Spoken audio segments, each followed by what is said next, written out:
অসুবিধাটো আমাৰ হৈছে এইটোৱেই, আমাৰ এটা ডিষ্ট্ৰিক্টত দুটা টোল গেট হৈ আছে, আমাৰ সেইটো নামানে, আমি এইটো কিবা কাৰণেও নামানে, হয়তো পইচা দিবই নোৱাৰে আমি লোকেলৰ গাড়ী।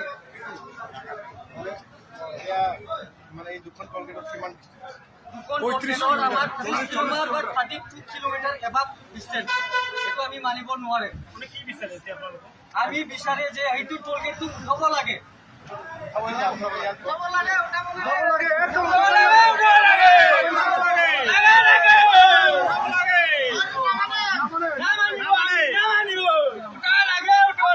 অসুবিধা হৈ আছে এতিয়া, 3 দিন আমি গাড়ীটো চলাব পৰা নাই, 3 দিন হৈছে আজিলৈকে গাড়ী চলাব পৰা নাই। আমি দুখীয়া মানুহ হয়, আমি হাজিৰা কৰি খাওঁ, আমি এতিয়া 3 দিন হৈছে গাড়ী চলাব পৰা নাই, কি কৰি খাম আমি? এইটো ৰাস্তা যদি ব্লক হৈ থাকে আমাৰ কাৰণে, আমাৰ বহুত অসুবিধা হৈ আছে এতিয়া।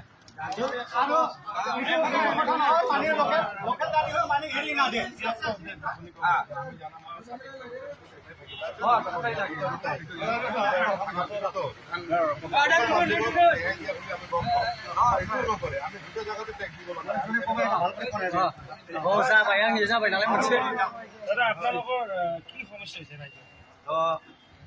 আমাৰ সমস্যা এইটোৱে, আমি লোকেল গাড়ী হয়, চাৰফাংগুৰিৰ হয়, তো কোকৰাঝাৰ আপ ডাউন কৰোঁ। আমাৰ কেতিয়াবা 4বাৰ হয়, কেতিয়াবা 3বাৰ হয়। তো আমাৰ বিশেষ অসুবিধা ইয়ে আপ ডাউন 110 টকা কৰি কাটিব লাগে।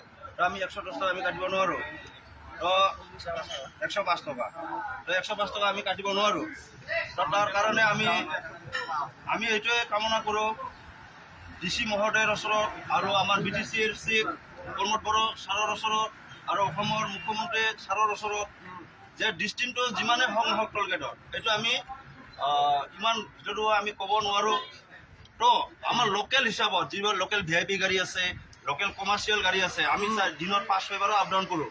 তো গতিকে আমাৰ কিছু এটা ৰেহাই লাগে, আমাক ফ্ৰী যদিও নহয়, কিছু এটা মানে অনুপাতত আমাৰ মাপ বোলা বস্তু আমাক লাগে।